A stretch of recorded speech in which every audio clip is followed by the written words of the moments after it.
Halo semuanya, Shalom Aleichem Besem Hamasya. Ya, hari ini saya akan membuat sebuah tanggapan ya untuk Ustadz Ipung Atria. Ya, dalam satu videonya dia mengatakan bahwa Yesus itu tidak disalib, melainkan Yesus yang lain atau orang lain. Ya, dia membangun argumentasinya berdasarkan perkataan Yesus. Ya, ketika di atas kayu salib dia memanggil Allahnya dengan Eli, Eli, lama sabatani, gitu kan? Allahku, Allahku, mengapa engkau meninggalkan aku? Dia berpikir bahwa selama ini kan Yesus biasa menyebut Allahnya itu dengan sebutan Bapa gitu. Tapi kok kali ini dia manggilnya Allahku atau Eli, Eli gitu. Itu pasti Yesus yang lain. Nah, kita akan membahas hal itu dan juga saya akan membuka beberapa teori-teori tentang siapa yang disalibkan sebenarnya. Nah, siapa yang diserupakan menggantikan Yesus berdasarkan tafsir-tafsir Al-Quran sendiri ya. Kita akan lihat nanti ya. Untuk mempersingkat waktu, kita langsung saja kepada video dari Ustadz Ipung Atria ya.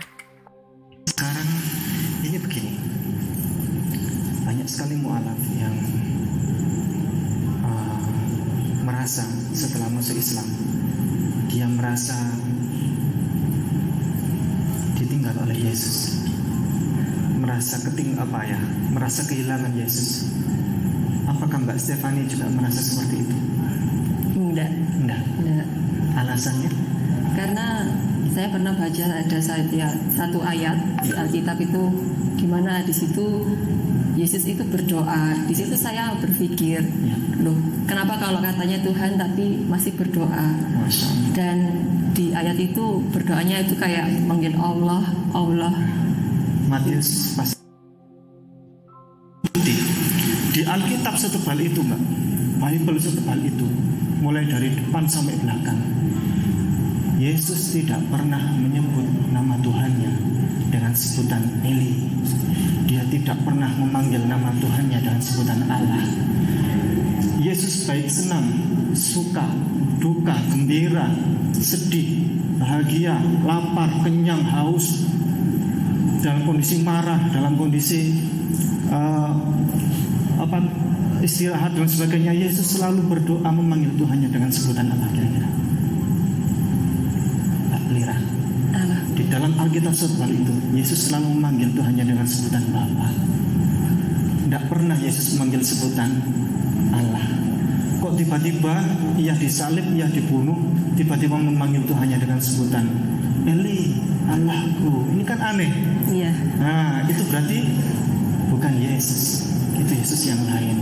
Itu adalah satu sisi ayat Alkitab yang mengungkap kebenaran Islam, kebenaran Al-Quran. Jadi menurut Ustadz Ipung Atria itu adalah salah satu sisi ayat Alkitab yang mengungkap kebenaran Quran. Siapa tahu mungkin ada di antara kalian yang mendapat hidayah dengan pernyataan Ustadz Ipung Atria itu ya. Seperti Mbak Lira Stefani ini ya. Nah teman-teman, saya mungkin menggarisbawahi dulu dari beberapa pernyataan dari Mbak Lira Stefani maupun dari Ustadz Ipung Atria tadi ya, yang mengatakan bahwa menurut Mbak Lira Stefani tadi, kok Yesus Tuhan kok dia berdoa gitu, Allahku, Allahku gitu. Masa Tuhan berdoa kan seperti itu. Nah mungkin beberapa orang Kristen juga sebenarnya ada yang berpikir juga seperti itu, tapi mungkin mereka tidak berusaha untuk mencari jawabannya, sehingga mungkin mereka akhirnya tersesat seperti Mbak Lira Stefani ini ya. Jadi dalam kekristenan teman-teman itu punya ajaran namanya doktrin ya, tentang duinatur Yesus ya, bahwa Yesus itu memiliki dua hakikat ya, yang ada di dalam satu pribadi. Jadi dia punya dua natur, yaitu natur keilahiannya sebagai firman Allah ya, dan natur kemanusiaannya ya. Dia punya natur kemanusiaannya karena dia lahir sebagai manusia. Oke. Tapi dua natur itu tidak tercampur baur, artinya tidak tercampur namun juga tidak terpisahkan, dan dua natur itu ada di dalam satu pribadi, Yesus Kristus ya. Namun saya tidak akan membahas itu lebih panjang ya, karena saya mau fokus pada persoalan tentang siapa yang diserupakan dengan Yesus ini, yang menggantikan Yesus di salib ini. Dalam strategi dakwah orang Islam sekarang ini memang mereka banyak menggunakan istilah-istilah ini ya. Nah, masuk Islam itu kita tidak meninggalkan Yesus, justru kita beriman pada Yesus yang benar, seperti itu kata mereka. Karena Yesus yang benar itu hanya seorang rasul, hanya seorang nabi. Dia bukan Tuhan, bukan Allah, bukan anak Allah gitu kan. Sehingga dalam dakwah mereka seringkali mereka menggunakan istilah-istilah ini ya untuk menarik orang Kristen gitu. Dan ini juga harus jadi sebuah masukan buat gereja bahwa sebenarnya pikiran-pikiran seperti Mbak Lira Stefani tadi itu mungkin saja ada di antara beberapa jemaat-jemaat yang berpikir seperti itu, tapi mereka mungkin takut untuk menanyakannya. Ya, atau mereka tidak mau menanyakannya, atau mereka anggap masa bodoh dan membiarkan saja seperti itu ya. Dan gereja bertanggung jawab untuk mengajarkan ajaran-ajaran dasar iman dalam kekristenannya. Oke, lanjut teman-teman. Nah, saya akan membagi pembahasan saya ini dalam beberapa tahap ya teman-teman. Pertama saya akan bahas dulu bagaimana penyalipan Yesus versi Alkitab, dan kemudian versi Quran bagaimana. Lalu dalam sejarah itu bagaimana tentang penyalipan Yesus ini. Dan saya juga akan menanggapi nanti sesat logika dari tafsir Ustadz Ipung Atria ini ya, mengenai perkataan Yesus di atas kayu salib tadi. Lalu di akhir juga saya akan kasih bonus video ya, pendapat seorang ateis ketika dia diwawancarai oleh Muhammad Hijab ya. Muhammad Hijab ini dari apologet Islam tentang penyalipan Yesus, dan jawabannya itu mungkin tidak sesuai yang diharapkan oleh mereka ya. Oke. Nah, sebenarnya teman-teman, kalau kita membahas soal Isa dengan Yesus ini, kita bisa mengakhiri percakapan kita cukup sampai di sini saja. Tidak perlu pembahasan lebih lanjut. Karena Yesus dengan Isa itu memang pribadi yang berbeda konsepnya. Konsep yang berbeda ya. Tetapi nama Isa di dalam bahasa Arab tuh ya artinya ya Yesus juga gitu ya kan. Makanya di sini seringkali nama Isa itu sering dikaitkan dengan Yesus ya, sehingga hari ini saya memang membahas ini karena persoalan ini saja sebenarnya. Tapi kalau kita mau mengakhiri argumen kita dengan satu kalimat, yaitu bahwa Yesus dengan Isa adalah pribadi yang berbeda, maka percakapan kita cukup sampai di sini saja ya.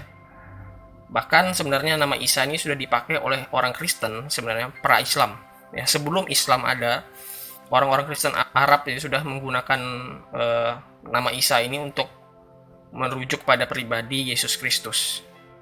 Namun bedanya penggambaran Yesus Kristus dalam hal ini Isa di dalam Al-Quran dengan di dalam Injil ya, itu berbeda. Makanya yang saya katakan tadi konsepnya yang berbeda ya. Tapi kalau penggunaan nama ini bisa berarti sama. Oke. Nah, di dalam Alkitab Indonesia juga sebenarnya di versi terjemahan Selebar ya tahun 2011, di situ nama Yesus diganti juga dengan Isa gitu ya. Sini contohnya teman-teman. Nah, Isa. Ya. Baik, kita akan membahas dulu pembahasan pertama kita, yaitu tentang penyalipan Yesus atau Isa di dalam Alkitab bagaimana ya. Kita akan lihat. Nah, di dalam catatan Injil ya, dalam catatan keempat Injil khususnya, semua mencatat bahwa Yesus itu disalib. Tidak ada keraguan-raguan di situ ya. Bahwa semua catatan-catatan Injil mengatakan bahwa Yesus itu disalib ya. Kalian bisa baca sendiri, ini konteksnya adalah tentang Yesus ya. Baca secara utuh. Dalam Matius 27 ayat 35 sesudah menyalibkan dia, lalu Markus 15 ayat 24 kemudian mereka menyalibkan dia, lalu Lukas 23 ayat 33 mereka menyalibkan Yesus, lalu Yohanes 19 ayat 23 di sana prajurit-prajurit itu menyalibkan Yesus ya. Prajurit-prajurit itu menyalibkan Yesus. Jadi yang mereka salibkan itu adalah Yesus. Dan ini semua Injil menuliskan bahwa Yesus itu disalib. Tidak ada keraguan-raguan. Maka sebenarnya saya tidak akan membahas terlalu panjang tentang pandangan Kristen tentang apa Yesus itu disalib, karena orang Kristen pada umumnya aku yakin ya bahwa Yesus itu memang disalibkan ya. Karena Yesus itu memang disalibkan. Nah, dan ini juga tercantum dalam pengakuan iman ya. Pengakuan iman Nikea Konstantinopel ya. Di sana dikatakan bahwa Yesus itu disalib di sini ya. Telah disalibkan bagi keselamatan kita di bawah pemerintahan Pontius Pilatus, dia menderita sengsara dan dikuburkan. Ya. Jadi dalam pengakuan iman orang Kristen pun meyakini bahwa Yesus itu disalib. Ya. Oke, kita nggak usah bahas terlalu panjang soal apakah Yesus disalib, karena pada dasarnya sebenarnya orang Kristen meyakini bahwa Yesus itu disalib. Ya. Dan tidak ada keraguan-raguan itu. Dan ini adalah, saya katakan, klaim iman ya, baik Al-Quran maupun Alkitab ya, baik orang Kristen maupun orang Islam mengklaim secara iman ya, bahwa menurut orang Kristen ya Yesus disalib, menurut orang Islam Isa tidak disalib atau Yesus tidak disalib gitu. Nah, itu adalah klaim iman ya. Oke. Nah, sekarang bagaimana penyaliban Yesus atau Isa di dalam Al-Quran? Nah, ini yang kita akan bahas ya. Karena pada dasarnya orang Kristen tadi saya katakan tidak ada keraguan-raguan. Yang meragukan kan cuma Islam aja yang meragukan. Maka kita bahas nih.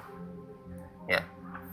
Nah, biasanya orang Islam mendasarkan argumentasi mereka berdasarkan ayat ini nih. Ayat di dalam surah An-Nisa ayat 157 sampai 158. Di sana dikatakan, dan kami hukum juga karena ucapan mereka sungguhnya kami telah membunuh Al-Masih Isa putra Maryam Rasulullah, padahal mereka tidak membunuhnya dan tidak pula menyalibnya. Ya. Ya, sangat terkenal sekali bagi mereka ya, sering mereka ucapkan wa ma qataluhu wa ma salabuhu, kata mereka gitu kan. Tetapi yang mereka bunuh adalah orang yang diserupakan dengan Isa. Nah, ini. Dan sesungguhnya mereka berselisih pendapat tentang hal itu. Ya, tetapi Allah telah mengangkat Isa ke hadiratnya. Allah maha perkasa dan maha bijaksana. Jadi mereka percaya bahwa yang disalibkan itu bukan Yesus, bukan Isa, tapi orang lain yang diserupakan. Ya. Di dalam terjemahan bahasa Inggris pun di sini ya, kita lihat bahwa mengapa saya bahas ini, karena mereka juga menerjemahkan nama Isa itu menjadi Yesus Kristus. Ya, di sini. Artinya mereka juga menganggap bahwa ya Yesus Kristus yang di dalam kitabnya orang Kristen itu ya Isa Al-Masih dalam Al-Quran. Nah, itu kan yang jadi masalah kan di situ. Nah, makanya saya membahas hal ini. Bagaimana konsep mereka tentang penyaliban ini ya, dan siapa yang diserupakan dengan Isa itu. Oke.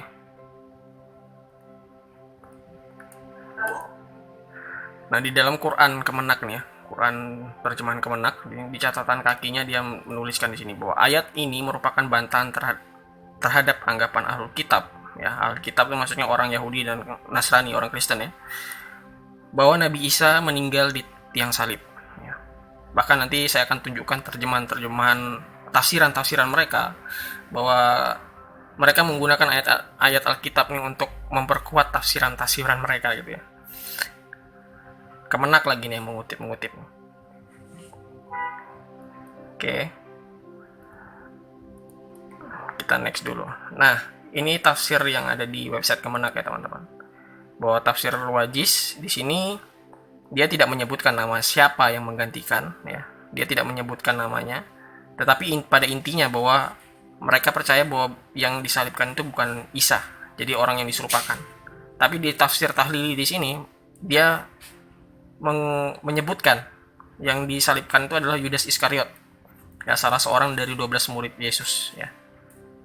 Jadi tafsir Tahlili mengatakan bahwa Yudas Iskariot yang disalib. Nah, kita simpan dulu nih teman-teman ya, di sini yang disalib adalah Yudas Iskariot ya kan. Oke. Nah, kita buka nih tafsir-tafsir yang lain, mulai dari tafsir Jalalain, Ibnu Katsir, tafsir Ibnu Mas'ud gitu kan, tafsir Al-Qurtubi, Al-Azhar, dan tafsiran Kemenak juga di sini ya. Al-Quran tafsiran dan edisi yang disempurnakan ya. Apakah Quran cukup jelas mengenai siapa yang diserupakan dan proses diserupakannya Isa atau Yesus ya? Apakah cukup jelas ya siapa sebenarnya yang diserupakan, yang menggantikan Yesus? Nah, kita lihat dulu tafsirannya ya. Nah, ini salah satu tafsiran.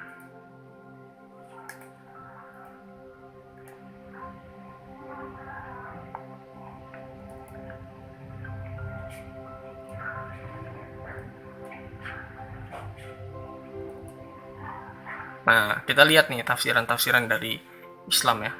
Tafsir. Oke. Nah, ini ada beberapa buku tafsir ya. Tafsir Ibnu Katsir. Kita cepat saja.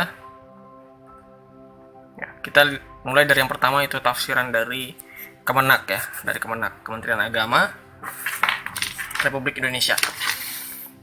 Apa yang dikatakan di situ ya tentang siapa yang disalibkan ini? Kita lihat di sini di halamannya. Oke. Dalam tafsiran Kemenak di sini ya. Ini yang saya katakan tadi, mereka mengutip ayat Alkitabnya. Contoh nih, Matius 1:25, Lukas 3:23, ya, Matius 1:18-21. Nah, jadi Islam ini memang sering berdiri dengan 4 kaki ya. Sering berdiri 4 kaki, jadi artinya mereka ya kalau itu menguntungkan buat mereka, mereka pakai gitu. Kalau tidak menguntungkan, mereka tuduh, Alkitab kalian sudah dipalsukan gitu kan. Kalau tidak menguntungkan, tapi kalau menguntungkan pakai ayatnya gitu kan. Nah, surah An-Nisa 157 tadi mereka mengatakan di sini apa? Ayat 157 ini menerangkan bahwa di antara sebab-sebab orang Yahudi mendapat kutukan dan kemurkaan Allah ialah karena ucapan mereka bahwa mereka telah membunuh Al-Masih putra Maryam, Rasulullah, padahal mereka sebenarnya tidak membunuhnya dan tidak pula menyalibnya, tetapi Al-Masih tetapi yang disalib dan dibunuh itu ialah yang diserupakan dengan Isa. Ya, Isa masih bernama Yudas Iskariot. Nah, terlihat sini ya. Menurut Kemenak, jadi yang disalibkan itu ada Yudas Iskariot ya kan, salah seorang dari 12 murid. Oke, tadi ya tahlili tadi Yudas, sekarang Kemenak juga Yudas ya. Oke, kita next ke tafsiran yang lain. Sekarang tafsir Al-Azhar. Tafsir Al-Azhar. Tafsir Al-Azhar. Kita akan lihat bagaimana bunyi dari tafsir ini tentang An-Nisa 157 tadi.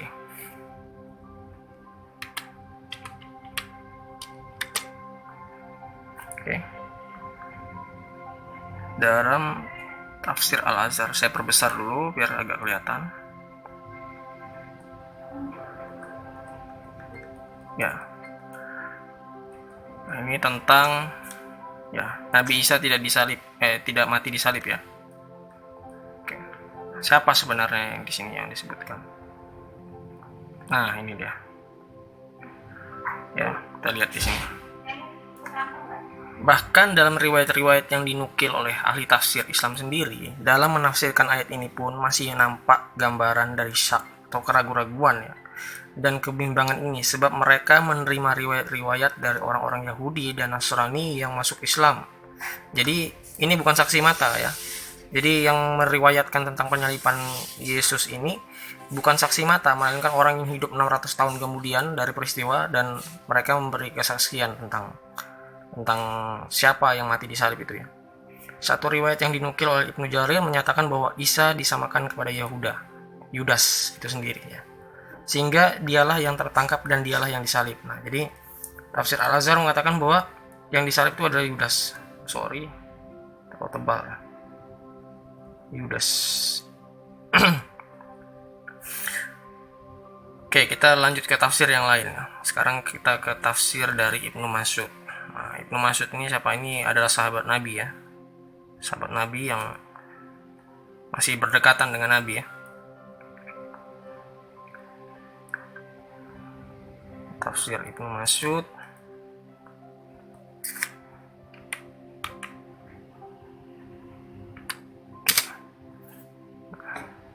Dan karena ucapan mereka, sungguhnya kami telah membunuh Al-Masih ya, dan bla bla bla seterusnya. Kita lihat di sini. Nah, Ibnu Mas'ud di sini tidak terlalu menjelaskan siapa yang disalibkan itu, tapi dia lebih menjelaskan kepada pertemuan Nabi Muhammad dengan Isa ya. Pertemuan dia dengan Musa, lalu dengan Ibrahim dan dengan Isa di surga gitu, di Firdaus ya. Dan di sini Ibnu Mas'ud menggambarkan bahwa Isa nanti akan datang ya. Akan datang, dan dia akan datang yang kedua kalinya nanti. Maksudnya.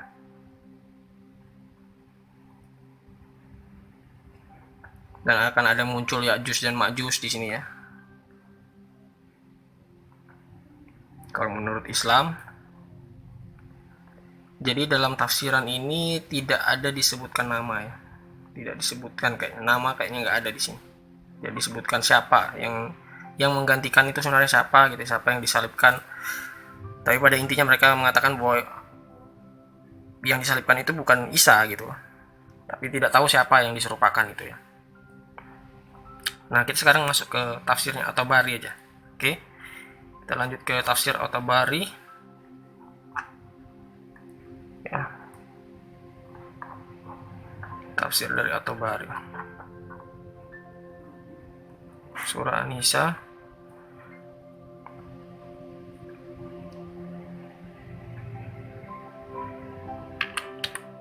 kita lihat ya, tafsir At-Tabari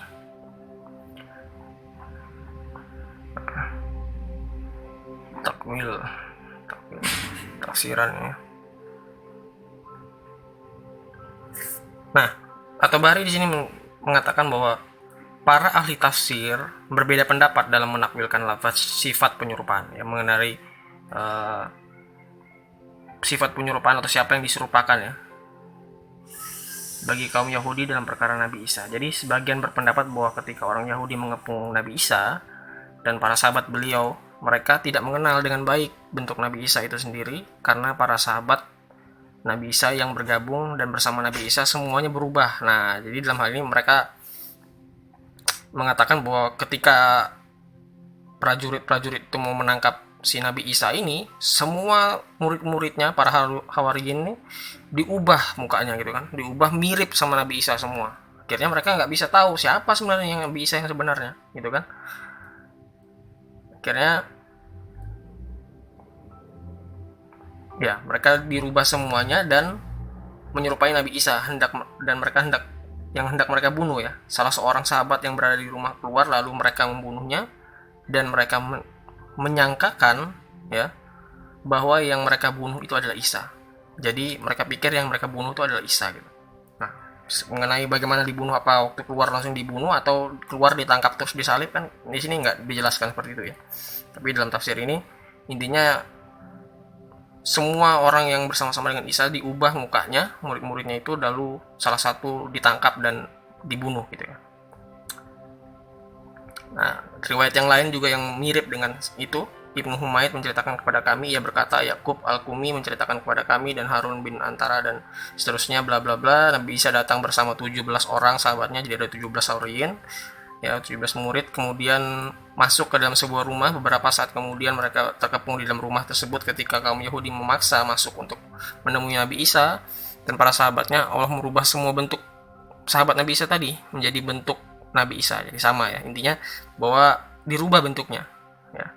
Lalu mereka katakan, kalian menyihir kami, perlihatkanlah Isa kepada kami atau kami bunuh kalian semua, katanya gitu kan. Ya, sebelum penyerangan itu Nabi Isa berkata kepada sahabatnya nih, wah ini nih ini cukup lucu di sini ya. Siapa di antara kalian yang ingin menukar dirinya pada hari ini dengan surga? Wah, ini kok Nabi Isanya jadi kadrun ini, kayak ISIS sudah ini mirip ya. Kok jadi kadrun sih di sini? Aduh, kok malah Nabi kok takut mati gitu, malah suruh orang lain yang mati. Ini kan gaya-gaya kadrun kan, yang suka ngebom itu kan kayak gini nih cara mendoktrinasinya kan, mencuci otaknya kan. Siapa yang mau menerima surga hari ini ya, mau mati hari ini, ayo bunuh orang Kristen gitu. Nah, ini di dalam tafsir Quran ternyata perkataan-perkataan ini keluar dari mulut Isa ini ya. Ya, siapa di antara kalian yang ingin menukar dirinya pada hari ini dengan surga? Salah seorang di antara mereka lalu berkata, aku, ya kan?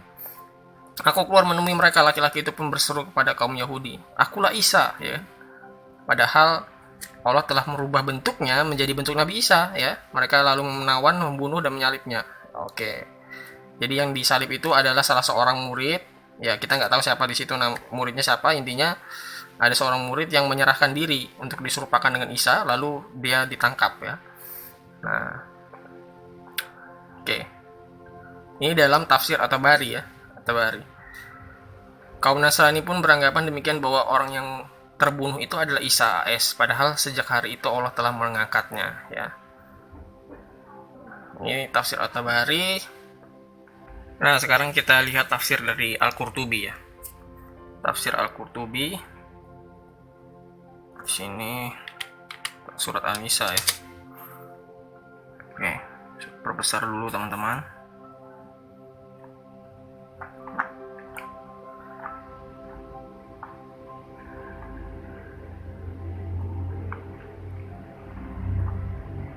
Ya. Nah, di sini ya, kita lihat. Menurut satu pendapat, mereka tidak pernah mengetahui sosok Isa. Kemudian mereka membunuh orang yang mereka bunuh, di mana pada saat itu pun mereka merasa ragu terhadap sosok yang mereka bunuh itu. Jadi mereka nggak tahu dan sosok Isa itu gimana, dan pada saat itu mereka membunuh orang yang nggak tahu siapa yang dibunuh di sini ya. Dan mereka pun ragu-ragu tentang siapa yang dibunuh itu ya, menurut dari isi dari tafsir Al-Qurtubi ini ya. Menurut satu pendapat, keraguan tentang sosok yang dibunuh itu terjadi pada mereka semua. Nah, menurut pendapat lagi yang lain ya, tidak ada perselisihan paham tentang sosok yang dibunuh kecuali hanya di kalangan awam mereka. Jadi maka perselisihan mereka adalah sebagian dari mereka mengatakan bahwa Isa putra Maryam adalah Tuhan, sedangkan sebagian lain mengatakan bahwa Isa adalah anak Tuhan. Demikianlah yang dikatakan oleh Al-Hasan. Jadi menurut satu pendapat bahwa sebenarnya nggak ada perselisihan tentang sosok yang dibunuh kecuali hanya di kalangan awam mereka aja. Justru yang menjadi perselisihan itu adalah mereka tentang apakah Isa itu adalah Tuhan gitu kan, dan apakah Isa itu adalah anak Tuhan, itu yang jadi permasalahan. Jadi bukan masalah siapa yang disalib. Nah, itu menurut tafsir ini ya. Nah, menurut pendapat yang lain lagi, perselisihan itu adalah karena mayoritas dari mereka mengatakan kami telah membunuh Isa, sedangkan orang yang mengetahui secara jelas bahwa Isa diangkat ke langit mengatakan kami tidak membunuhnya gitu kan. Menurut pendapat yang lain lagi, perselisihan mereka adalah karena sekte Nasuriah nih. Nasuriah ini siapa ya? Mungkinan ini sekte mungkin dalam sejarah gereja mungkin Nestorian kali ya, mungkin ya ini. Nestorian. Nestorian sendiri adalah bidat sebenarnya teman-teman. Ya, bidat di dalam kekristenan ya. Yang merupakan sempalan Nasrani ya. Nasrani juga sebenarnya ini adalah salah satu juga dari bidat juga sebenarnya istilah ini. Mengatakan bahwa ia disalib dari arah Nasutah dan bukan dari arah Lahutah. Sedangkan sekte Malkania mengatakan bahwa penyaliban dan pembunuhan itu terjadi pada Isa secara sempurna ya, baik Nasutah maupun Lahutah ya. Lahutahnya ya. Menurut satu pendapat, perselisihan mereka adalah karena mereka mengatakan jika yang dibunuh itu teman kami, maka di manakah Isa? Tapi jika yang dibunuh itu Isa, di manakah teman kami gitu. Jadi nggak jelas juga nih siapa sebenarnya yang dibunuh. Ya. Menurut pendapat yang lain, perselisihan mereka adalah karena orang-orang Yahudi mengatakan kami telah membunuh Isa, sebab Yehuda adalah pemimpin orang-orang Yahudi dan dialah yang berusaha membunuh Isa. Sedangkan sekelompok orang-orang Nasrani mengatakan yang benar kamilah yang membunuhnya, namun sekelompok Nasrani lainnya mengatakan yang benar Allah telah mengangkatnya ke langit dan kamilah yang menyaksikannya ya. Jadi dalam tafsir ini memang tidak terlalu jelas siapa sebenarnya menggantikan Isa yang disalibkan itu ya. Dan kalau kita lihat di sini tentang dari tafsir Al-Qurtubi ini, sebenarnya Islam zaman Muhammad itu memang sudah bersentuhan dengan kelompok-kelompok orang Kristen. Tapi kebanyakan yang mereka temui itu adalah kelompok-kelompok Kristen bidat ya. Artinya kelompok-kelompok Kristen yang aliran-aliran yang tidak benar, yang sesat gitu ya, yang mereka temui. Sehingga kesaksian-kesaksian dari aliran-aliran bidat inilah yang berkumpul di sana didengarkan oleh Muhammad, kemudian dia rangkailah sebuah cerita-cerita yang sebenarnya yang disaksikan Al-Quran pun tidak sesuai dengan pendapat daripada bidat-bidat ini sendiri. Walaupun bidat-bidat Kristen ini juga memang punya pendapat lain mengenai Yesus, tapi pada dasarnya bidat-bidat itu tidak meragukan penyaliban Yesus ya. Kecuali hanya satu ya, ada salah satu namanya dari Injil Basilides ya. Injil Basilides itu memang itu mirip seperti yang Al-Quran katakan, tapi itu pun bidat ya, Injil Gnostik gitu ya. Injil Gnostik itu bidat, pandangan dari salah satu bidat ya, Basilides, dan itu tidak diakui oleh Kristen ya. Dan pandangan dari Basilides itu mirip seperti pernyataan Quran bahwa Yesus itu hanya kelihatannya saja disalibkan, padahal dia tidak benar-benar disalibkan. Tapi ada perbedaan dalam hal pandangan Basilides, karena orang Islam memandang bahwa ada yang menggantikan gitu. Kalau sedangkan Basilides ini tidak ya. Basilides menganggap bahwa Yesus itu hanya dalam penampakan saja gitu, seperti dia disalibkan, semacam halusinasi seperti itu ya. Tapi kalau Islam kan tidak sama persis dengan Basilides ini, karena menurut Islam tetap ada yang disalibkan, tapi yang disalibkan itu adalah orang yang diserupakan, bukan bukan Yesus, intinya seperti itu ya.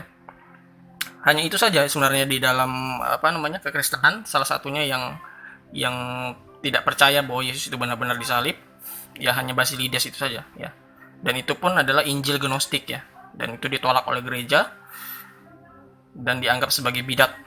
Oke, kita lihat tafsir selanjutnya nih yang agak sedikit terakhir, tafsir dari Ibnu Katsir ya. Ibnu Katsir ini sering dipakai tafsir-tafsirnya ya, tafsir yang cukup berpengaruh dalam dunia Islam ya. Kita lihat tafsir dari Ibnu Katsir. Tafsir Ibnu Katsir ini halaman. Oke. Nah, ini Ibnu Katsir ini cukup banyak dia menjelaskan ya.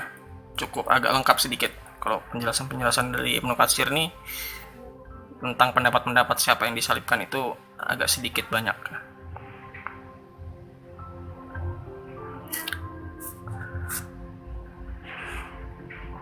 Nah, ini ya. Kita lihat dari mereka tidak membunuhnya, lalu di sini, mulai dari sini ya. Semoga ini cukup besar ya teman-teman. Kalian bisa lihat ya. Ibnu Abi Hatim meriwayatkan dari Ibnu Abbas, ia berkata dan seterusnya, tatkala Allah hendak mengangkat Isa ke langit, ia keluar menemui para sahabatnya. Saat itu di rumah tersebut 12 laki-laki Horiyun, maksudnya murid-muridnya, para Horiyun. Beliau keluar dari sebuah mata air rumah tersebut, kepalanya meneteskan air. Beliau berkata, sesungguhnya di antara kalian ada orang yang kufur sebanyak 12 kali setelah beriman kepadaku ya. Beliau melanjutkan bertanya, siapakah di antara kalian yang mau diserupakan denganku dan menggantikan tempatku untuk dibunuh dan akan bersamaku dalam derajatku. Wah, ini mirip juga kayak tadi nih tafsirnya At-Tabari tadi ya. Kadrun juga ternyata di sini, Isanya jadi kadrun. Aduh, ini nabi yang takut mati nih ya, sehingga minta diserupakan ya. Maka bangunlah ia seorang yang paling muda usianya di antara mereka, akan tetapi Isa berkata, nah, duduklah. Jadi sampai 3 kali ini ditanya. Lalu dia tanya lagi, siapa yang mau menggantikan aku? Ya, muda itu berdiri lagi ya. Isa berkata, engkau orang itu. Lalu orang itu diserupakan dengan Isa ya, sampai 3 kali. Sedangkan Isa diangkat oleh Allah dari ventilasi rumah itu menuju langit. Lalu pencari dari orang Yahudi pun datang dan mereka berhasil menangkap laki-laki yang diserupakan dengan Isa itu, yang kemudian mereka bunuh dan salib. Ya. Jadi ada seorang laki-laki yang menggantikan Isa di sini. Tidak disebutkan namanya siapa, tapi ada seorang ya, seorang. Nah, di sini ya.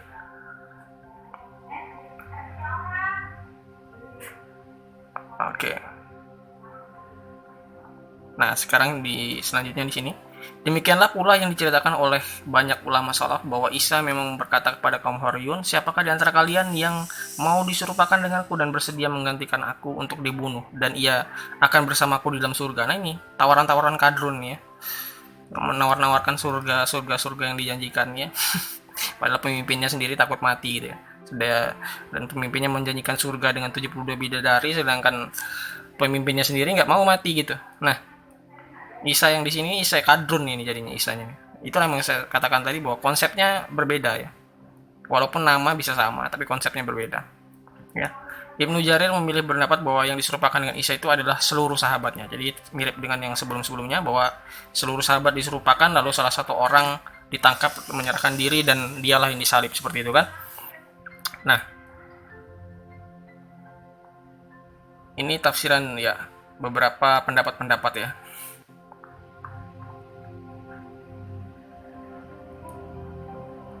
Oke.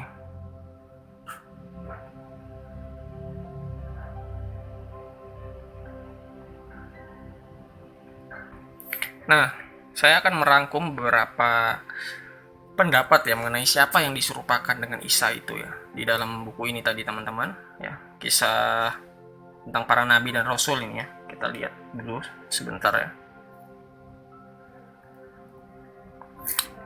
Dalam kisah para nabi dan rasul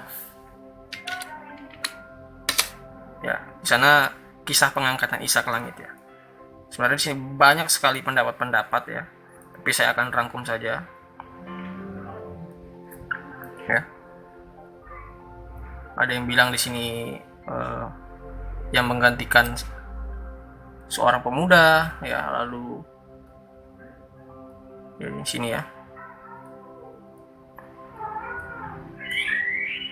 Intinya ada beberapa pendapat di sini, nanti saya akan rangkum ya teman-teman.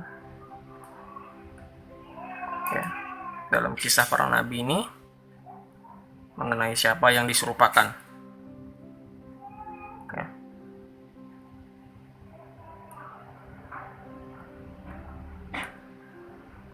Nah, ya, saya rangkum dalam 6 poin di sini ya. Yang pertama di sana dikatakan ada seorang pemuda yang diserupakan, tidak disebutkan namanya siapa. Lalu yang kedua mengatakan itu murid Isa yang paling muda. Ya, kalau kita lihat ya berdasarkan tradisi Kristen maupun dalam Alkitab, bahwa murid Yesus yang paling muda itu adalah Yohanes ya, Yohanes bin Zebedeus. Kemudian ada yang mengatakan itu Sargas. Kemudian ada yang mengatakan juga itu Yudas Iskariot. Kemudian ada yang mengatakan seorang tukang pukul Yahudi ya. Seorang tukang pukul Yahudi ini tiba-tiba mukanya dirubah, lalu tentara-tentara yang mau menangkap Isa malah justru nangkap orang ini gitu kan, yang dirubah. Kemudian salah satu dari Hawariyin gitu kan. Jadi waktu Yesus ada dalam satu ruangan, semua Hawariyin diubah mukanya, lalu salah satu orang itu menyerahkan diri untuk menggantikan Isa ya. Jadi intinya ada beberapa pendapat ya. Nah, sekarang kita lihat pendapat-pendapat lain lagi di dalam salah satu website tafsir Quran ya. Ya, ini pandangan para mufasir tentang peristiwa pengangkatan Nabi Isa. Di sini ya, dia mengatakan di sini ya. Oke. Secara umum bahwa ini adalah penolakan tentang penyaliban Isa ya. Makanya di sini atas dasar kedua ayat inilah Quraisy Shihab berargumen seorang muslim wajib dan yakin percaya. Nah, ini kan klaim iman namanya ya. Bahwa Nabi Isa tidak disalib dan tidak pula dibunuh tetapi diselamatkan oleh Allah SWT. Namun kita tidak bisa memastikan bagaimana cara penyelamatan dan pengangkatan Nabi Isa, karena itu merupakan rahasianya dan tidak ada bukti konkret ya. Di sini tidak ada bukti konkret yang bisa dijadikan acuan. Tidak ada bukti konkret yang bisa dijadikan acuan. Para ulama juga berbeda pandangan mengenai peristiwa tersebut. Jadi ulama-ulama Islam pun mengenai peristiwa bagaimana diserupakan, bagaimana Isa diangkat, lalu siapa yang menggantikan, itu tidak ada kesepakatan ya mengenai pandangan-pandangan itu ya. Ya namanya juga orang 600 tahun kemudian baru muncul. Masa mau cerita sejarah yang udah 600 tahun kemudian gitu kan. Baru-baru pendapat orang yang bukan saksi mata gitu. Hal senada disampaikan oleh Al-Sa'adi dalam kitabnya Tafsir Al-Karim ya. Menurutnya surah An-Nisa 157, 158 merupakan bantahan terhadap kaum Yahudi yang mengaku telah membunuh dan menyalibkan dan seterusnya. Ya. Dan kita terus menurut Syekh Nawawi Al-Bantani di sini, kaum Yahudi sepakat untuk membunuh Nabi Isa dan seterusnya, mengetahui hilangnya Nabi Isa dan seterusnya. Mereka akhirnya dipilihlah seorang laki-laki untuk menggantikan Nabi Isa. Jadi di sini dipilihlah seorang laki-laki, tidak tahu siapa ya, pokoknya siapa gitu yang ditemukan di situ, dipilih lalu dibunuh. Kemudian pemuda tersebut dibunuh dan disalib. Mereka kaum Yahudi menipu orang menyatakan bahwa itu adalah Nabi Isa ya. Oke. Sama Ibnu Katsir dan seterusnya ya di sini. Oke, nah ini menarik nih kesimpulan terakhirnya ya. Terlepas dari perbedaan pandangan siapa yang diserupakan oleh SWT dengan Nabi Isa, bagaimana Allah mengangkat beliau, ada satu hal yang harus diyakini oleh seorang muslim. Nah, sekali lagi ini klaim iman ya. Yakni bahwa Nabi Isa tidak dibunuh dan disalib sebagaimana disebutkan dalam surah An-Nisa. Ya.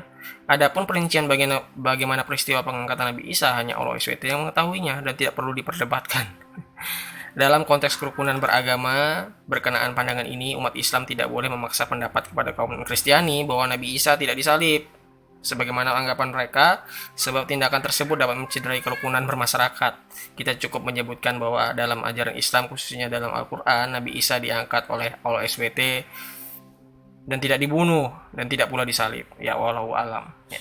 Bagaimana bisa kalian bisa katakan bahwa demi kerukunan umat beragama lah, sedangkan Al-Qur'anmu sendiri mengklaim bahwa ya Isa itu adalah Yesus ya kan? Ini bertentangan ya kan? Bertentangan dalam hal keimanan kita ya. Jadi dalam hal keimanan memang kita ini berbeda ya.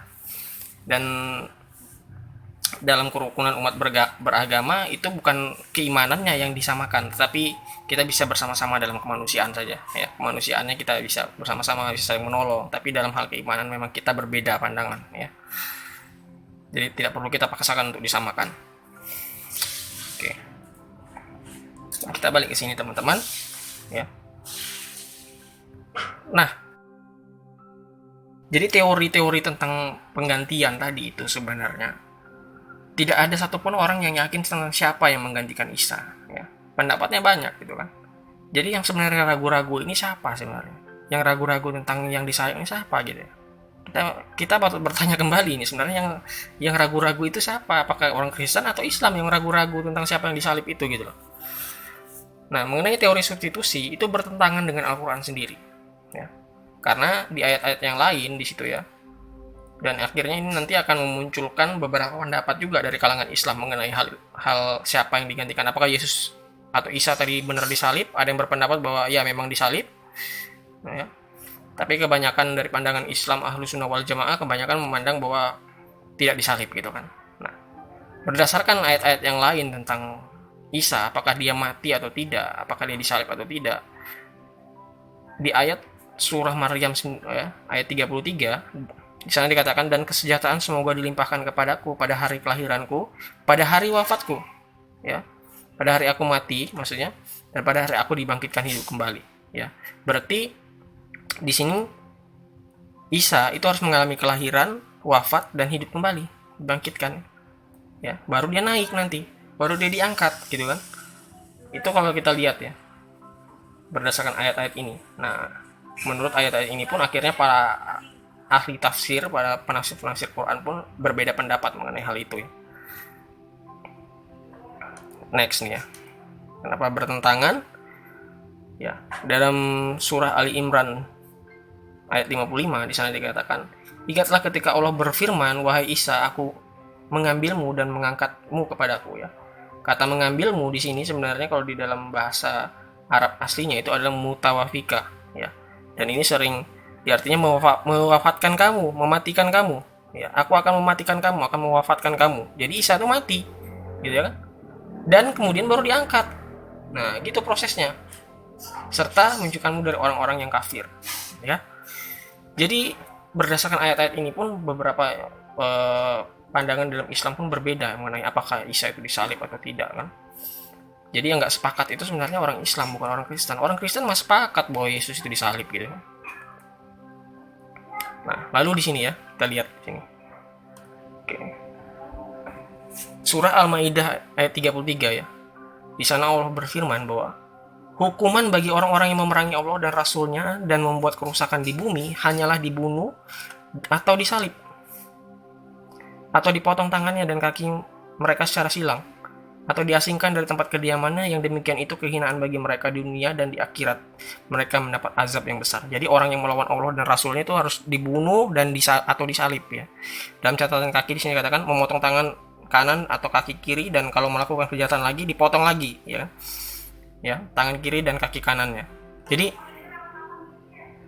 kalau Islam percaya bahwa orang yang disalibkan itu menggantikan Isa, artinya di sini orang yang disalibkan itu adalah orang yang melawan Allah gitu dan Rasulnya.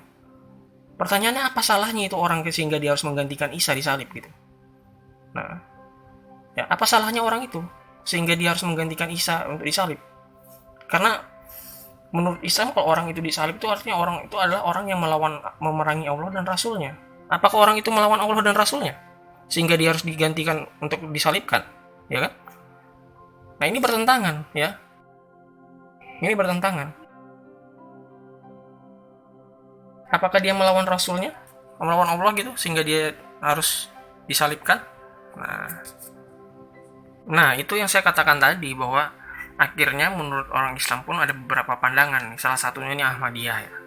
Walaupun Ahmadiyah ini mungkin menurut Islam itu sesat ya.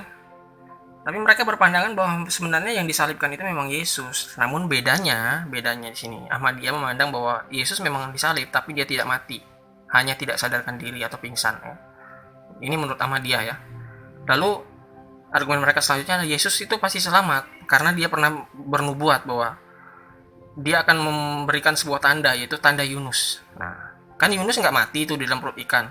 Artinya Yesus pun tidak mati gitu kan. Dia hanya pingsan saja, atau dia tidak sadarkan diri saja gitu kan.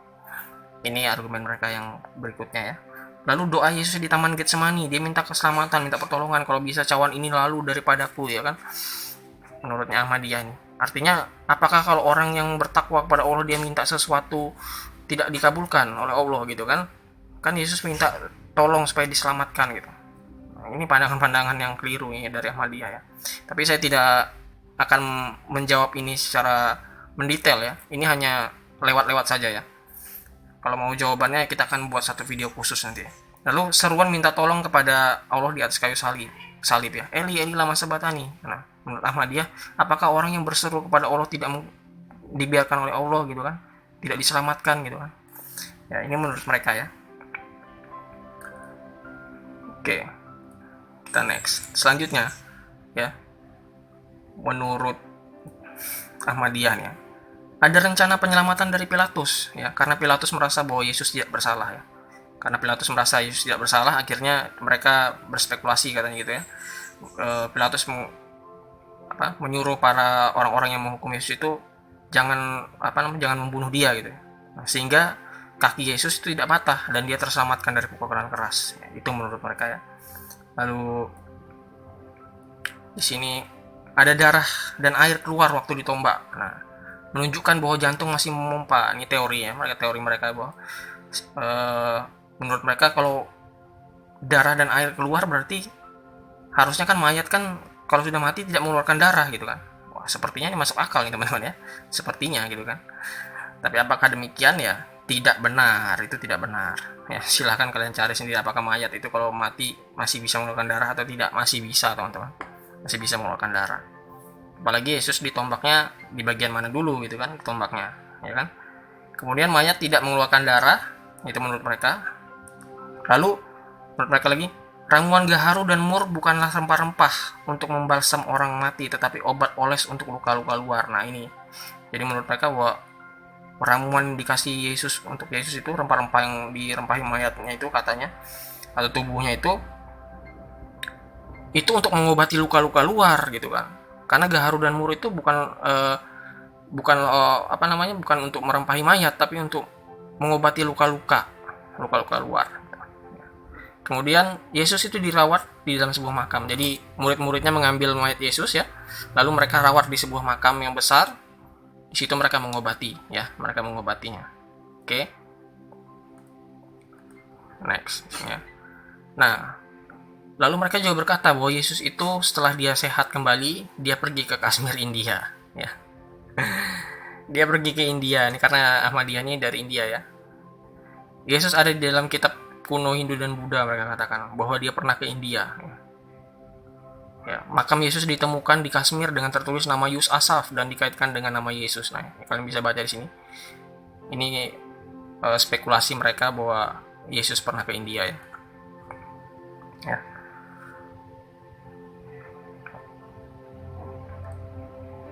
Oke, kita next dulu teman-teman. Nah, lalu selanjutnya tidak semua ulama itu percaya teori tentang substitusi atau penggantian ini. Kita lihat salah satu pendapat Syekh Imran Hussein ya. Dia berpendapat bahwa pandangan tentang teori penggantian itu tidak sesuai dengan konsep keadilan Tuhan. Masakan Tuhan yang adil itu menggantikan Isa dengan orang lain gitu kan? Ini bukan Tuhan yang adil kalau seperti itu. Apa salahnya orang itu sehingga dia harus menggantikan Isa gitu?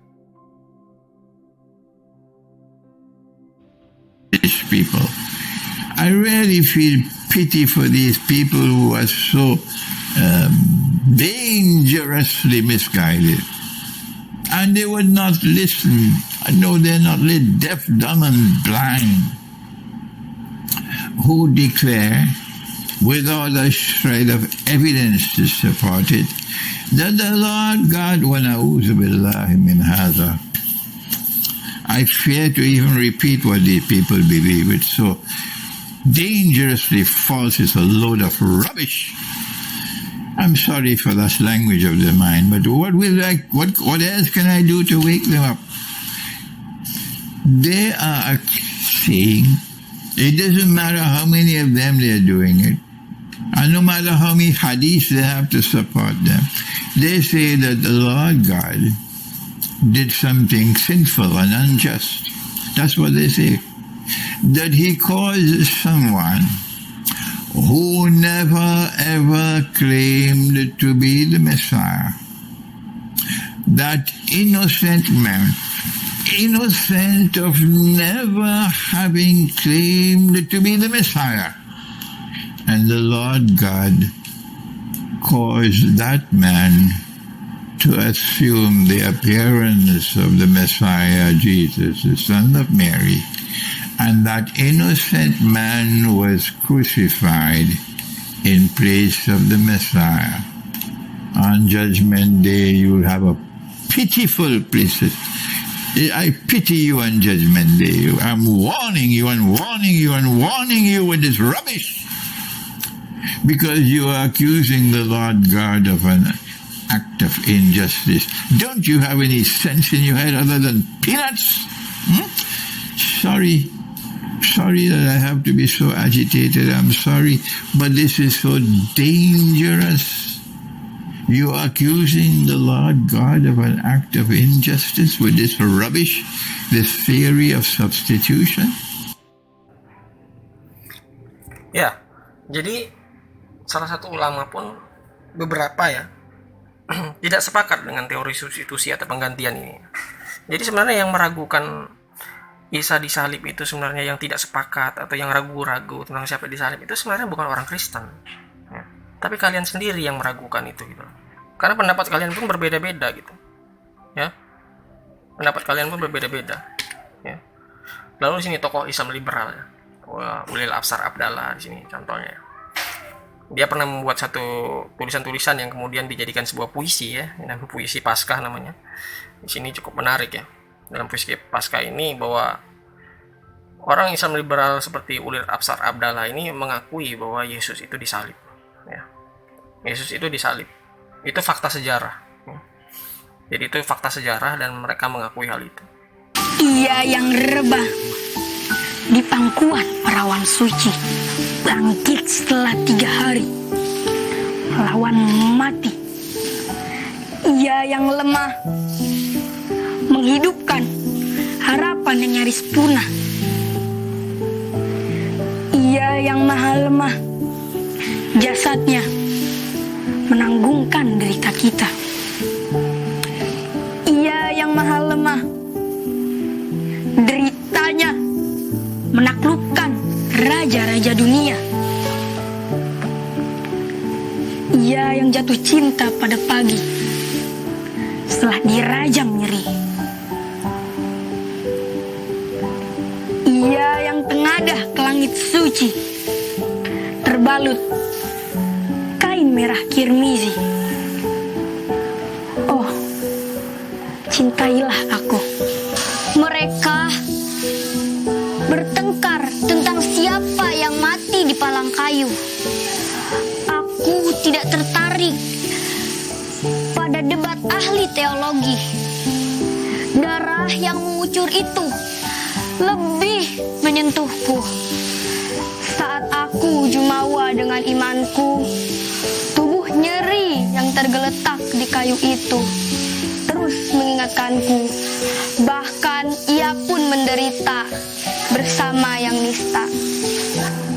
Muhammadku, Yesusmu, Krisnamu, Buddhamu, Konfusiusmu, mereka semua guru-guruku yang mengajarku tentang keluasan dunia dan cinta. Penyakitmu, wahai kaum beriman, kalian mudah puas diri, bongah, jumawa, bagai burung merak. Kalian gemar menghakimi tubuh yang mengucur darah di kayu itu.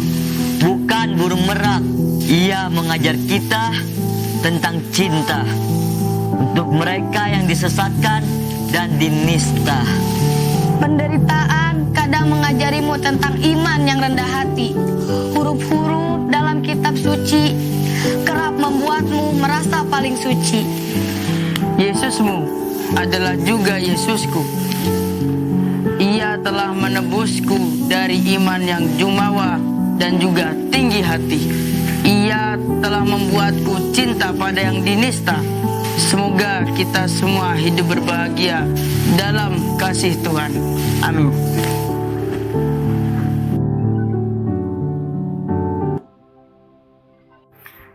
Ya, oke ya. Sekarang kita masuk pada bagian tentang penyaliban Yesus atau Isa dalam fakta sejarah. Jadi pada bagian ini mari kita bersama-sama singkirkan dulu klaim-klaim iman kita ya. Karena kalau klaim iman kan tidak akan ketemu sampai akhirnya gitu kan. Menurut Islam ya klaim imannya Yesus tidak disalib, menurut Kristen Yesus itu disalib, ya kan? Nah sekarang kita lihat dalam fakta sejarahnya bagaimana gitu kan. Jadi kita tutup dulu Alkitab sama Al-Quran ya. Di dalam konten Apologetika Indonesia nih salah satunya saya ambil tentang apakah Jumat Agung, maksudnya penyaliban Yesus, kematian Yesus disalib itu adalah mitos atau bukan ya. Dan tulisan-tulisan ini sebenarnya saya sudah cross check juga dan ini memang adalah fakta sejarah ya, yang juga diketahui oleh beberapa orang Kristen yang memang mempelajari hal ini ya. Salah satu tulisan yang bisa kita jadikan acuan adalah tulisan dari Flavius Josephus ya, yang hidup pada tahun 37 Masehi. Dia tidak jauh dari sejarah karena Yesus mati diperkirakan pada tahun 33 Masehi ya, perkirakan. Jadi Josephus ini tidak jauh dari fakta sejarah. Dia adalah sejarawan Yahudi dan dia menuliskan tentang kehidupan Yesus ya. Di sana dalam tulisannya, ketika Pilatus mendengar dia dituduh oleh orang-orang yang memiliki kedudukan tinggi di antara kami telah mengutuk dia untuk disalibkan ya. Nah, ini tulisan dari Josephus ya. Dalam bahasa Yunani, Genetai dekata tauton ton kronon Yesus sopos aner ya. Yesus sopos, Yesus orang yang bijak ya. Kalian bisa baca ini terjemahan Inggrisnya ya, saya punya bukunya di sini, saya akan perlihatkan ya. Buku dari Josephus ya.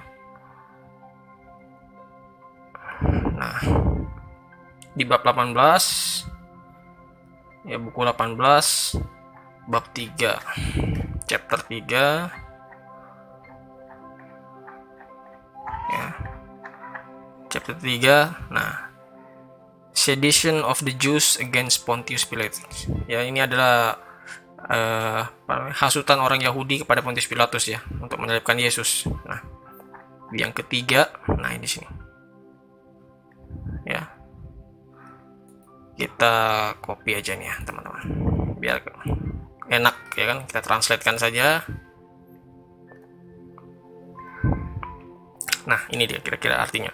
Sekarang pada waktu sekarang ini, orang bijak ya, Yesus orang bijak, jika diperbolehkan untuk sebut dia seorang pria karena dia adalah pelaku pekerjaan yang luar biasa, seorang guru seperti itu, ya, seorang manusia sebagai menerima kebenaran dengan senang hati ya. Dia menarik keduanya, banyak dari orang Yahudi dan banyak orang bukan Yahudi, maksudnya dia menarik perhatian orang-orang Yahudi maupun yang bukan Yahudi. Dia adalah Kristus, the Messiah, dan ketika Pilatus disarankan atau dihasut oleh mereka ya, dari orang-orang utama di antara kita, maksudnya orang Yahudi, telah mengutuknya untuk salib. Jadi udah disalibkan ya, mengutuknya untuk disalibkan. Orang-orang yang mencintainya pada awalnya tidak meninggalkannya untuk dia menampakkan diri kepada mereka hidup kembali pada hari ketiga ya. Seperti yang dimiliki para nabi ilahi meramalkan hal ini atau menubuatkan hal ini, dan 10.000 hal indah lainnya tentang dia.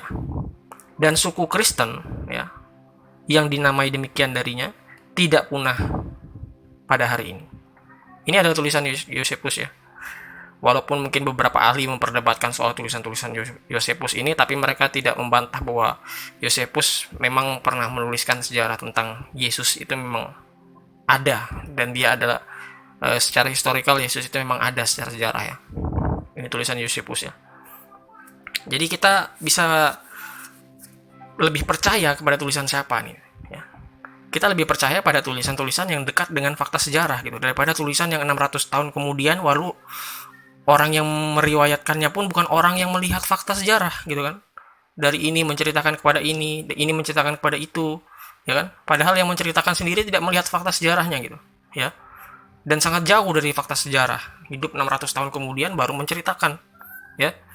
Dan kalau kalian mungkin mau membantah tulisan Yosefus yang lebih dekat dengan sejarah, menolak tulisan Yosefus, maka Kristen pun akan lebih menolak lagi tulisan yang baru muncul 600 tahun kemudian. Tulisan yang baru 600 tahun kemudian masa dipercaya? Ini tulisan yang lebih dekat dengan fakta sejarah, ya kita lebih percaya tulisan yang lebih dekat dengan fakta sejarah gitu ya. Lalu yang kedua di sini tulisan dari Cornelius Tacitus ya, sejarawan terbesar Romawi ya, hidup pada tahun 55 Masehi dan masih dekat juga artinya dengan sejarah ya. Ya bahkan masih sangat dekat ya, baru berapa tahun, mungkin 20 tahunan ya dari fakta sejarah. Lalu dia mengatakan di sini, Nero memikul dosa pembakaran Roma dan memberikan kesiksaan yang hebat untuk kasta yang ia benci karena kekejian mereka yang disebut orang Kristen oleh rakyat Kristus ya. Dari situlah nama itu berasal, menderita hukuman ekstrim selama masa pemerintahan Tiberius ya, pada zaman Kaisar Tiberius di tangan salah satu kejaksaan kami Pontius Pilatus ya. Nah, lalu di sini tulisan dari Lucianus dari Samosata ya. Saya ingatkan kembali bahwa orang-orang yang menulis ini mereka bukan orang Kristen teman-teman. Bahkan di antara mereka nih seperti Lucianus dari Samosata ini adalah orang-orang yang membenci kekristenan gitu ya. Mereka orang-orang yang tidak punya kepentingan dengan kekristenan ya. Mereka bukan orang Kristen. Oke. Kamu tahu orang-orang Kristen menyembah seorang pria sampai hari ini? Dia katakan, ia adalah tokoh terkemuka yang memperkenalkan ritus-ritus baru pada mereka dan ia disalibkan karena itu. Ya. Ini adalah Lucian dari Samosata, seorang satiris Yunani, hidup pada abad pertama. Ya. Lalu tulisan dari siapa lagi? Marabar Serapion, ya, filsuf Syria, hidup tahun 56 sampai 117 Masehi. Dia katakan seperti ini, keuntungan apa yang diperoleh orang Yahudi dengan menghukum mati raja mereka yang bijaksana? Ya, dia katakan, apa untungnya menghukum raja mereka yang bijaksana itu? Sejak waktu itulah kerajaan mereka dilenyapkan. Ya, ini Marabar Serapion ini mengatakan bahwa kerajaan orang Yahudi itu dilenyapkan oleh kerajaan Romawi ya. Ketika Jenderal Titus pada tahun 70 Masehi dia menghancurkan Bait Allah ya. Bait Allah dihancurkan dan akhirnya orang Yahudi tersebar ya kemana-mana dan mereka tidak punya lagi tempat untuk mempersembahkan korban ya. Lalu Talmud Yahudi ya, Talmud Yahudi, tulisan kerabian Yahudi pada tahun 70 pada tahun 200 Masehi, pada malam Paskah Yesus digantung. Ya, ini Talmud Sanhedrin ya. Sanhedrin 43. Nah, kita lihat ini, kebetulan saya punya bukunya ya. Talmud Sanhedrin ya. Talmud Sanhedrin ya, Talmud nomor 29. Nah, sekarang kita lihat bagaimana Talmud Yahudi sendiri menggambarkan tentang Yesus yang disalib itu ya. Ya, ini Talmud Sanhedrin ya. Talmud Sanhedrin perek 43a ya. Perek ini bukan seperti pengertian Indonesia ya, tapi ini artinya chapter atau pasal ya. 43a. Ini 40 berapa? Perek 43a.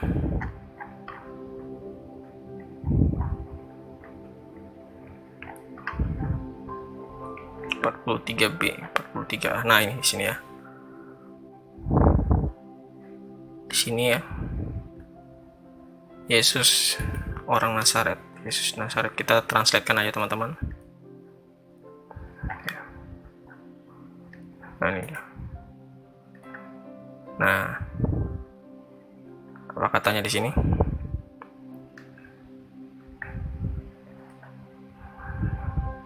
Pada malam Paskah mereka menggantung mayat Yesus orang Nazaret setelah mereka membunuhnya dengan cara dilempari batu. Ya, dengan seorang pemanggil keluar di hadapannya selama 40 hari menyatakan di depan umum Yesus orang Nazaret akan dilempari batu karena dia mempraktekkan sihir, menghasut orang menyembah berhala dan menyesatkan orang Yahudi. Ya, ini menurut orang-orang Yahudi ya. Siapapun yang tahu alasan untuk membebaskannya harus maju dan mengajarkannya atas namanya, dan pengadilan tidak menemukan alasan untuk membebaskannya. Jadi mereka melempari batu dia dan menggantung mayatnya pada malam Paskah. Jadi orang Yahudi pun mengakui bahwa mereka membunuh Yesus ya, menggantung mayat Yesus gitu, dan melempari dia dengan batu.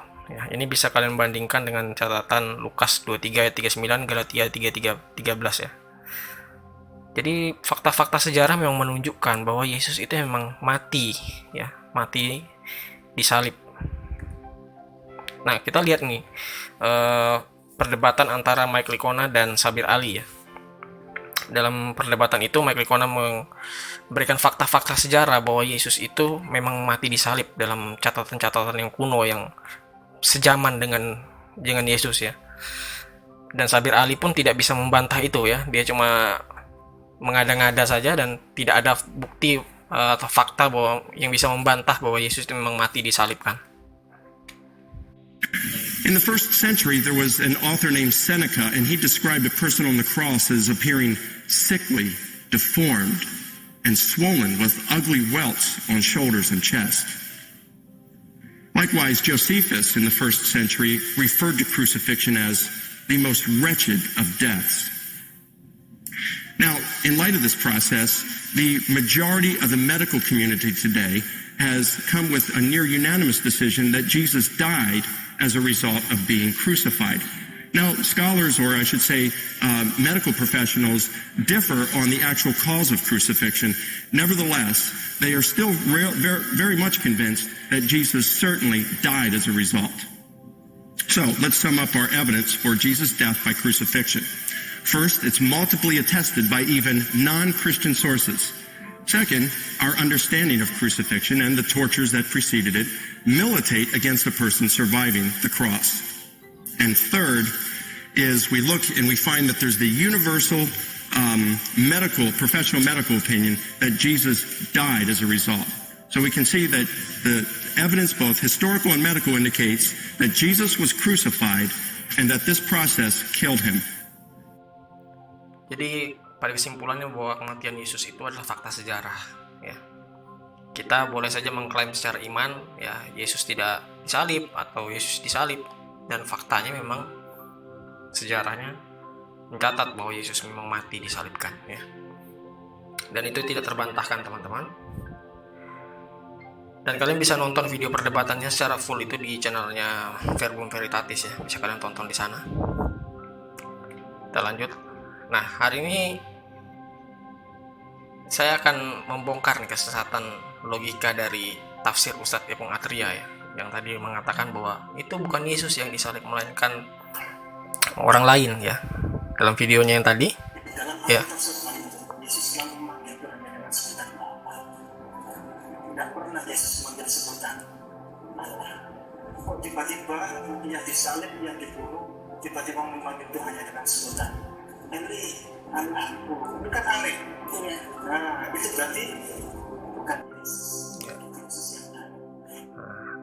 Jadi dia bilang bukan Yesus, itu Yesus yang lain. Nah, sekarang kita lihat nih logikanya ya. Kalau dia mengatakan bahwa itu bukan Yesus, orang Kristen itu percaya ada namanya 7 perkataan Yesus di kayu salib ya. Jadi pada saat Yesus disalib itu berdasarkan catatan-catatan Injil bisa direkonstruksi bahwa catatan Injil itu mencatat apa yang Yesus katakan ketika dia disalib. Yang pertama itu Yesus mengatakan, "Ya Bapa, ampunilah mereka sebab mereka tidak tahu apa yang mereka perbuat." Nah, sekarang kalau kita ikuti logika dari Ustadz Ipung Atria tadi, bahwa kalau dia menyebut Bapa berarti itu Yesus beneran. Kalau menyebutnya Eli di sini tadi berarti ini bukan Yesus ya kan? Yang di sini ya, itu berarti bukan Yesus. Sekarang berarti yang di sini ini masih Yesus. Kemudian di sini ini bukan Yesus sudah ya di sini. Yang di sini ini bukan Yesus. Oke? Dan kemudian di kata-kata yang terakhir sebelum Yesus mati, dia mengatakan, "Ya Bapa, ke dalam tanganmu kuserahkan nyawa." Artinya di sini Yesus lagi nih. Jadi kalau kita ikuti logikanya Ustadz Ipung Atria tadi, di sini Yesus, lalu di sini bukan Yesus, berarti Yesus diganti pada saat di sini nih. Ya. Pada proses ini Yesus diganti. Lalu di sini balik lagi jadi Yesus lagi. Ya kan? Nah, ini tidak ada tafsir-tafsir Quran yang percaya seperti teori seperti ini Pak Ustadz. Itu nggak ada ya. Tafsir-tafsir Quran tidak ada. Bahkan Ahmadiyah pun tidak seperti itu pandangannya. Ya. Ini sangat sesat sekali nih logikanya Ustadz Ipung Atria nih. Ya, berdasarkan kata-kata ini saja dia bisa menyimpulkan bahwa itu bukan Yesus. Nah, ini sangat ngawur sekali nih ya. Jadi apa yang Ustadz Ipung Atria katakan tadi itu sangat tidak masuk akal ya, sesat logika itu ya. Oke, kita next saja teman-teman. Nah, sekarang di bagian terakhir ini kita lihat pandangan dari Dr. Bart Ehrman ya. Ketika ada salah satu orang yang mewawancara dia, ini yang mewawancara ini orang Kristen sepertinya ya, tentang penyalipan Yesus. Apa yang dia katakan? Nah, Bart Ehrman ini adalah seorang ateis saat ini ya. Dulu dia ada seorang Kristen yang meneliti tentang naskah-naskah kitab suci kita ya, naskah-naskah atau manuskrip-manuskrip kitab suci orang Kristen, dan akhirnya dia mengambil sebuah kesimpulan bahwa naskah-naskah yang ada saat ini itu tidak bisa dipercaya, intinya seperti itulah ya kan. Dan dia menuliskan buku yang sangat terkenal sekali dan laris di Amerika ya, namanya Misquoting Jesus, ini salah mengutip Yesus ya. Buku ini sangat laris di Amerika dan banyak orang-orang ateis yang berpandangan seperti Bart Ehrman ini ya. Tapi pandangan-pandangan Bart Ehrman ini sesungguhnya juga udah dibantah juga dengan ahli-ahli kitab suci, ahli-ahli perjanjian baru ya yang lain. Banyak juga yang membantah pandangan dari Bart Ehrman ini. Kita lihat apa yang Bart Ehrman katakan tentang penyalipan Yesus ya. Dalam hal penyalipan Yesus, apa yang dia katakan? Memang dia tidak membantah semua tulisan-tulisan perjanjian baru tuh semuanya tidak bisa dipercaya, tetapi banyak hal yang menurut dia tidak bisa dipercaya ya. Ada beberapa perkataan-perkataan yang memang masih bisa dipercaya, seperti perkataan-perkataan yang memang yang Yesus ucapkan sendiri secara langsung seperti itu ya. Nah, apa yang dia katakan? Next thing would be, how much can we be sure about the crucifixion of Jesus and whether he was indeed crucified? Right, I know in Islam, the teaching is that he was not actually crucified. I think on a historical basis, Jesus was absolutely crucified. I think that there is, as a historian, there's almost no doubt about that. And in case your audience doesn't know, I don't identify as a Christian. I mean, I was raised a Christian, but I'm an atheist now. I don't have a particular stake in any of this information personally, but I think the crucifixion of Jesus is probably the best attested, one of the best attested events of his life. Jadi dia mengatakan bahwa kematian Yesus itu adalah testimoni atau kesaksian yang paling baik ya. Jadi itu sangat bisa dipercaya dan itu adalah fakta sejarah. Oke. Nah, sekarang kita masuk di bagian terakhir ya teman-teman. Nah, ini ketika Bart Ehrman diwawancarai oleh seorang apologet juga dari Islam ya, namanya Muhammad Hijab, dan ketika dia ditanya tentang penyalipan Yesus, dia menjawab sebuah jawaban yang mungkin tidak sesuai harapan ya.